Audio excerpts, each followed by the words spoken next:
بختور تر بختور و ما څورځي کلیوال د پیغمبر و ما څورځي. درنو اوریدونکو، ستاسو پام راوړو د الحاج مولوي محمد یاسین فهیم صاحب د نبوي سیرت خپرونې ته. د هیله چې دا خپرونه تر پایه پورې واورئ. بختور تر بختور و ما څورځي کلیوال د پیغمبر و ما څورځي. بسم الله الرحمن الرحيم. الحمد لله رب العالمين حمد الشاكرين، الصلاة والسلام على سيد الأنبياء والمرسلين سيدنا ونبينا وشفيعنا ومولانا محمد وعلى آله وأصحابه الطيبين الطاهرين. قدرمنو اوریدونکو، د ژوند د لارې د خپرونې مینوالو، السلام علیکم ورحمة الله وبرکاته. ستاسو روغتیا او خوشحالي د پاک رب نه غواړم، په دې هیله چې د صحت او عافیت جامې په تن ولرئ او خوشحالي مو په برخه وي. دا دی زه محمد یاسین فهیم د ژوند د لارې د خپرونې په وړاندې کولو کې ستاسو په خدمت کې یم، په دې هیله چې دا خپرونه ستاسو د پام وړ وګرځي. زموږ د نننۍ خپرونې موضوع بیا هم د محمد رسول الله صلی الله علیه وسلم مبارک سیرت دی چې د احزاب په غزوې باندې موږ غږېدلو. پیغمبر علیه الصلاة والسلام په مدینې منوره کې همدارنګه سره د صحابه و کرامو د جنگ لپاره تیاری کوي او دښمن د بیرون څخه تر محاصرې لاندې نیولی. تر اوسه لا د مشرکینو او د مسلمانانو ترمنځ باقاعده جنگ نه دی شروع شوی، نو د قریشو د لښکر ځینې سپرو خپل اسونه د مدینې په لور وځغلول. جنگ لا شروع نه ده، ګوري چې د هغوی مخې ته یو لوی خندق کینل شوی دی. هغوی ویلي دا کوم نوی چل او تکتیک دی چې عربان یې نه پیژني. نو بیا مشرکینو په خندق کې یو تنګ ځای ولید، د هغې نه د خپل اسونه راتیر کړل او د مدینې خاورې ته ورننوتل. په دې اسورو کې مشهور اتل، د مشرکینو مشهور قهرمان عمر بن عبدود هم شامل و چې هغه د 1000 کسه اسپرو انډول ګڼل کیده. کله چې هغه د مسلمانانو د لښکر مخې ته راغی ودرید او په لوړ آواز یې ویل څوک شته چې زما مقابلې ته راووځي. حضرت علی کرم الله وجهه د عمر بن عبدود مقابلې ته راووت. رسول الله صلی الله علیه وسلم 3 وارې حضرت علی کرم الله وجهه د دې نه منع کړه چې هغه د عمر بن عبدود مقابلې ته راووځي، ځکه هغه ډیر اتل، هغه ډیر قهرمان و، د هغه مقابله چا نشوه کولی. خو چې هغه ډیر په لوړ آواز باندې غږونه کول، نو حضرت علی کرم الله وجهه مجبوره شه رسول الله اجازه ورکړه د هغه مقابلې ته راووت. کله چې حضرت علی کرم الله وجهه د هغه مقابلې ته راووت، حضرت علی کرم الله وجهه ورته وویل ای عمره، تا د الله سره دا تعهد او دا وعده کړې وه که کوم قریشي سړی تا ته 2 کارونو څخه یو کار در وښي یا د 2 کارونو نه تا یو کار ته راوبلي، ته به یې قبول کړې. زه هم قریشي سړی یم، تا 2 کارونو ته رابلم.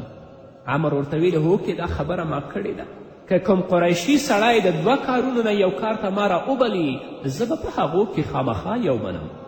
حضرت علی کرم الله وجهه ورته ویل زه تا الله او د هغه د رسول او اسلام ته رابلم، زه تا الله طرف ته، د هغه رسول طرف ته او اسلام طرف ته رابلم. عمر بن عبدود چې ډېر په کبر او په غرور کې راوتلی و، هغه ورته ویلې زه هغوی ته اړتیا نه لرم. بیا حضرت علی کرم الله وجهه ورته ویلې زه تا جګړې او مقابلې ته رابولم. عمر ورته ویلې وراره ولې؟ قسم په الله زه غواړم چې تا ووژنم او ته کله هم زما مقابله نشي کولی. زما قهرماني او زما اتلتوب خو تاسو ته معلوم دی، ته څنګه نن زما مقابلې ته راوځې؟ حضرت علی کرم الله وجهه ورته ویلې خو قسم په الله زه غواړم چې تا ووژنم.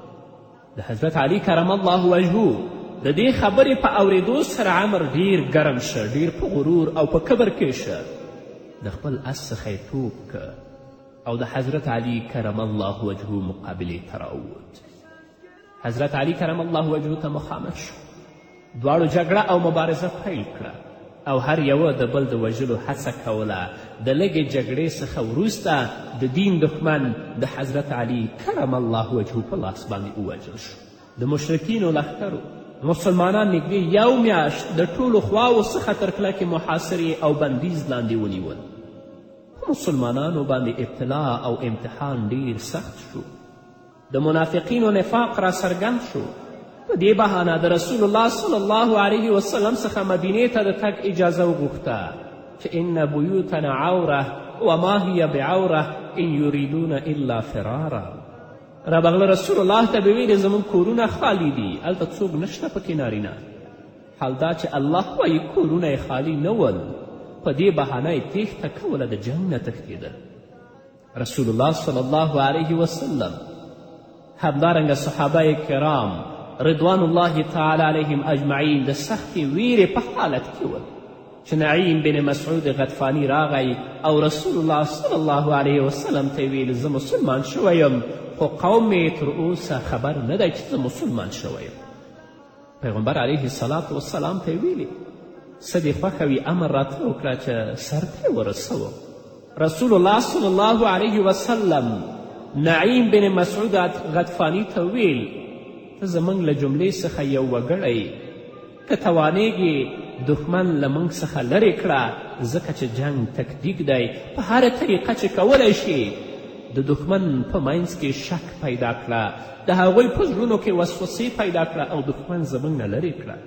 نعیم بن مسعود د بني قریظه قبیلې ته ورغی. داسې خبرې ورته وکړې چې خپل دې موقف کې متردد او شکمن کړل، ځکه بني قریظه هغه قبیله وه چې مشرکینو سره لاس یو کړی و چې موږ او تاسو به په محمد رسول الله حمله کړو. دا د یهودو قبیله وه. نو نعیم بن مسعود غطفانی د بني قریظه قبیلې ته ورغی. هغوی ته داسې خبرې وکړې چې هغوی په خپل موقف او په خپل تصمیم کې شکمن او متردد کړل چې تاسو څنګه د غطفان او مشرکینو سره مرسته کوئ او حال دا چې هغه د مدینې اوسیدونکي هم نه دي او انصار او مهاجرین چې هغه د مدینې منورې اوسیدونکي دي هغه ستاسو ګاونډیان دي، هغوی سره تاسو څنګه دښمني کوئ؟ او دا خبره هم د یهودو قبیلې بني قریظې ته وکړه. تر هغې پورې د قریشو او د غطفان سره په جګړه کې برخه وانخلئ تر څو چې د هغوی مشران ستاسو سره برمته پاتې نشي. چې کله د هغوی مشران تاسو سره برمته پاتې شول، بیا تاسو قریشو او همدارنګه غطفان قبیلې سره شریک شئ په جګړه کې او په مدینې باندې حمله وکړئ. ځکه چې کله هم هغوی برمته واخیستل، بیا به تاسو سره دا ډاډ وي چې د شکست په حالت کې به تاسو یوازې نه پرېږدي. د بني قریظه خلکو ویلې نعیمه ډیره ښه مشوره دې راکړه. نو نعیم بن مسعود غطفانی رضی الله تعالی عنه دا خبره یهودو ته وکړه. اوس ورځي مشرکینو ته چې کله قریشو ته ورغی، هغوی ته د خپل اخلاص او خیرخواهي څرګندونه وکړه. مشرکینو ته دا ویلې چې د بني قریظه یهود په خپل هغه تړون کې چې تاسو سره کړی و پښیمانه دي. هغه تړون چې تاسو سره کړی و په هغه کې پښیمانه دي.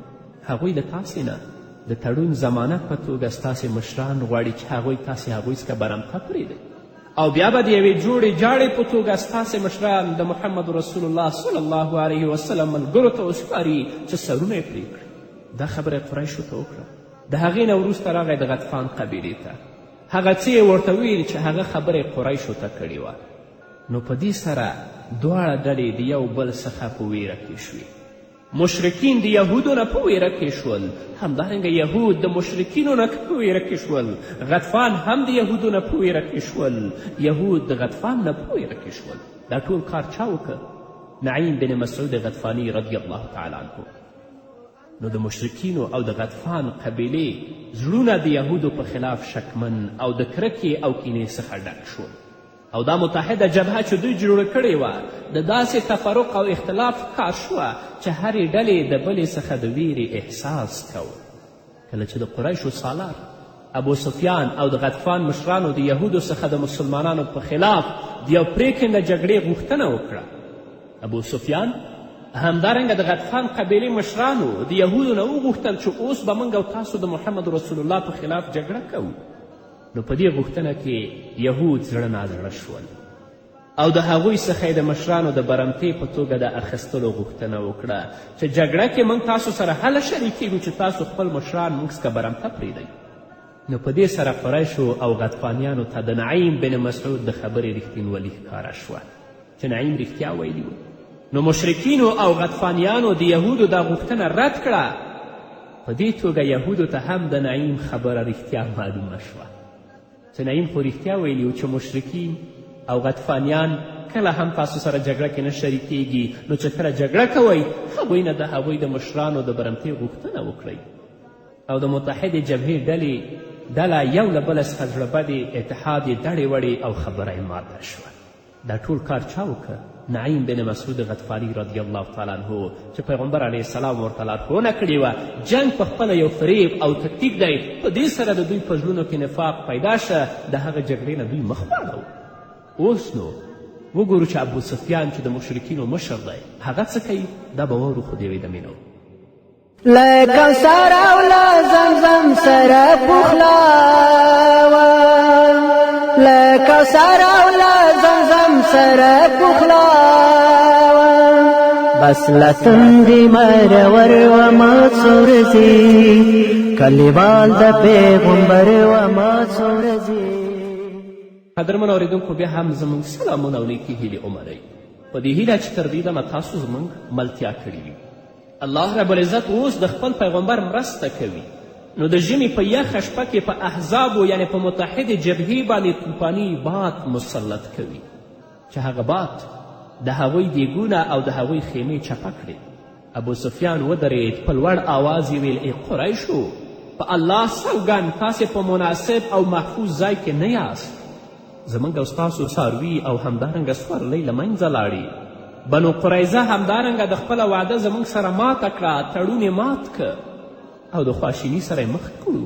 وګورئ چې طوفان او باد او یخني را سره څه کوي. دیګونه مو په ځای نه درېږي، زموږ او ستاسو اور نه بلیږي، زموږ او ستاسو خیمې نه ټینګېږي. تاسو د دې ځای نه کوچ وکړئ، کډه وکړئ. زه هم د دې ځای نه کډه کوم. په دې خبرې سره ابو سفیان خپل ګونډه شوي اوښ ته ورغی، ګونډه یې ورته خلاصه کړه، پرې کېناست. اوښ د یو ګزار ورکولو سره ودرېد او د مکې په لور یې مخه کړه. کله چې غطفان قبیلې د قریشو د دغه کړو څخه خبر شول، په هغو کې ماته ګډه شوه او هغوی هم د خپل ټاټوبي په لور وخوځېدل.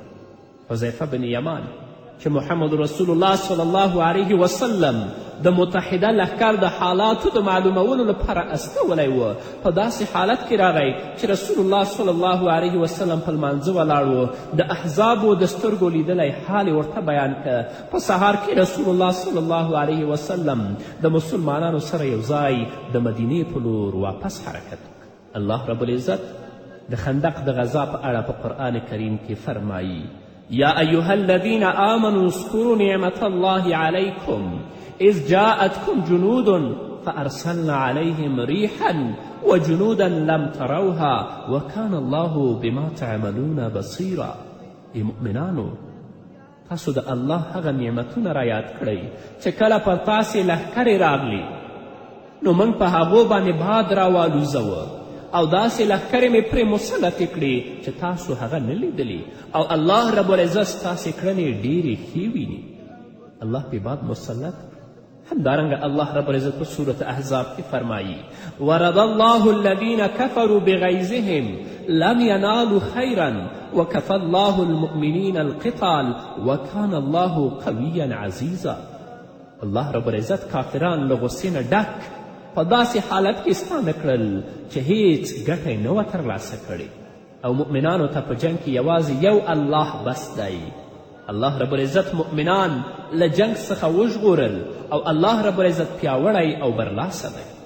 جنگ پای ته ورسید او د تل لپاره مشرکانو د مسلمانانو په خلاف د جنگ توان ترلاسه ورکړ. په دې مناسبت رسول الله صلی الله علیه وسلم وفرمایل: د دې څخه وروسته به قریش هیڅکله ستاسې په خلاف جنګ ونه کړی شي. له دې وروسته به تاسې د هغوی ټاټوبي ته د جګړې او غذا لپاره ورځئ. همداسې وشو. د خندق په غذا کې 7 کسه مسلمانان په شهادت ورسېدل او 4 مشرکان هلته هم ووژل شول. بني قریظه خو تړون مات کله چې رسول الله صلی الله علیه وسلم مدینې منورې ته هجرت وکړ نو په هماغه لومړنیو میاشتو کې د مهاجرینو او انصارو ترمنځ یو میثاق او تړون ولیک او په مدینه کې میشته یهودي هم په هغه تړون کې شامل کړل. هغوی سره هم معاهده وکړه. پیغمبر علیه الصلاة والسلام یهودو ته د خپلو دینی مراسمو د ادا کولو اجازه ورکړه او په خپلو مالونو کې د پوره تصرف واک ورکړه. په هغوی یې ځینې شرایط ولګول او د هغوی ځینې شرایط هم رسول الله ومنل. په هغه تړون کې راغلي وو، په هغه تړون کې داسې راغلي وو که په دې تړون کې د شریکو وګړو په خلاف څوک جګړه وکړي دوی به د یو بل سره مرسته کوي. یعنی که څوک په یهودو حمله کوي مسلمانان به مرسته کوي، او که څوک په مسلمانانو حمله کوي یهود به مرسته کوي، او په ناوړو چارو کې به یو بل سره همکاري نه کوي. او که څوک په مدینې منوره حمله وکړي ټول به د مقابلې لپاره راوځي. د خیبر یهودي قبیلې مشر حیی بن اخطب د بني قریظه قبیله د رسول الله صلی الله علیه وسلم سره د تړون ماتولو لپاره وهڅوله چې تاسو رسول الله سره تړون مات کړئ او د قریشو سره همکاري او تعاون وکړئ. د بني قریظه سردار کعب بن اسد قرظي ویل چې د محمد صلی الله علیه وسلم څخه مو د صدق او وفا پرته بل څه نه دي لیدلي، خو بیا یې هم تړون مات کړ. دا ټول چا وهڅول؟ حیی بن اخطب. او د هغه عهد څخه یې د بیزاري اعلان وکړ چې د هغوی او د رسول الله صلی الله علیه وسلم ترمنځ شوی و. کله چې رسول الله صلی الله علیه وسلم ته د بني قریظه له لورې د تړون د ماتولو خبر ورسید، د هغوی د حلیفو قبیلو اوس او خزرج سرداران سعد بن معاص او سعد بن عباده رضی الله عنهما یې د انصارو د یوې ډلې په ملګرتیا د دې خبرې د رښتیا او دروغو د معلومولو لپاره بني قریظه ته واستول. کله چې هغوی ورغلل یهود یې د دې څخه په بد حالت کې وموندل، کوم چې رسول الله صلی الله علیه وسلم ته خبر رسېدلی و. هغوی ویلې چې رسول الله صلی الله علیه وسلم نه پیژنو. پیغمبر علیه الصلاة والسلام ته یې بدې ردې ویلې او دا یې ویلې چې محمد څوک دی؟ زموږ او د محمد ترمنځ هیڅ تړون او عهد نشته. هغوی په مسلمانانو باندې د حملې تیاری کوه، غوښتل چې د مسلمانانو په لښکر باندې د شا له طرفه حمله وکړي چې دا په میدان کې د مخامخ حملې څخه ډیره سخته او خطرناکه وه. الله رب العزت هغې ته په قرآن کریم کې داسې اشاره کوي اذ جاءوکم من فوقکم ومن اسفل منکم. هغه وخت یاد کړئ چې دښمن په تاسې له پورته او ښکته لورې حمله وکړه او دا د مسلمانانو لپاره سخت امتحان وخت و. نو کله چې محمد رسول الله صلی الله علیه وسلم د خندق څخه مدینې ته راځي، رسول الله صلی الله علیه وسلم د خپله وسله د خپلې اوږې نه ښکته کوي، په ځمکه ږدي. جبرائیل علیه الصلاة والسلام راغی، رسول الله ته ویلې یا رسول الله آیا وسله دې ایښې ده؟ رسول الله وفرمیل هوکې. جبرائیل علیه الصلاة والسلام ویل فرښتو تر اوسه وسله نه ده ایښې، الله درته د بني قریظه په لور د تګ امر کوي، زه هم د بني قریظه په لور روان یم چې هغوی ولغځوم ځکه هغوی تاسو سره خیانت کړی. رسول الله صلی الله علیه وسلم اعلان کوي چې موږ او تاسو به د مازدیګر لمونځ په بني قریظه کې کوو. رسول الله صلی الله علیه وسلم بني قریظه چې د یهودو غټه قبیله ده 25 ورځې کلکې محاصرې لاندې ونیوله چې د محاصرې په نتیجه کې ښه وځپل شول او الله رب العزت د هغوی په زړونو کې رعب او ویره واچوله. د محاصرې د سختېدو او اوږدېدو په نتیجه کې بني قریظه د رسول الله صلی الله علیه وسلم فیصلې ته غاړه کیښوده. د اوس قبیله چې د بني قریظه ملګري ول راغله رسول الله صلی الله علیه وسلم ته د هغوی سپارښتنه وکړه. رسول الله صلی الله علیه وسلم اوس قبیلې ته ویل آیا تاسو دا خوښوئ چې ستاسو یو سړی د دوی په اړه فیصله وکړي؟ هغوی ټولو ویلې ای د الله رسوله موږ همدا غواړو چې زموږ د قبیلې یو کس د بني قریظه په هکله فیصله وکړي ځکه دا زموږ حلیفان او ملګري دي. رسول الله صلی الله علیه وسلم وفرمیل د دوی په اړه به پریکړه سعد بن معاذ رضی الله تعالی عنه کوي چې دا د اوس د قبیلې مشر. رسول الله سعد راوبله. کله چې سعد رسول الله صلی الله علیه وسلم ته راغی د قبیلې خلک وی ورته ویل ای ابو عمره یعنی ای سعده د خپلو ملګرو سره نیکي وکړه.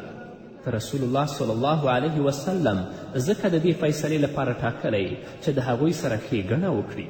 کله چې هغوی په دې اړه ډیر ټینګار وکړه نو سعد ویل او سعد ته هغه وخت په لاس ورغی چې د الله د دین په اړه د هیڅ چا پروا نه کوي.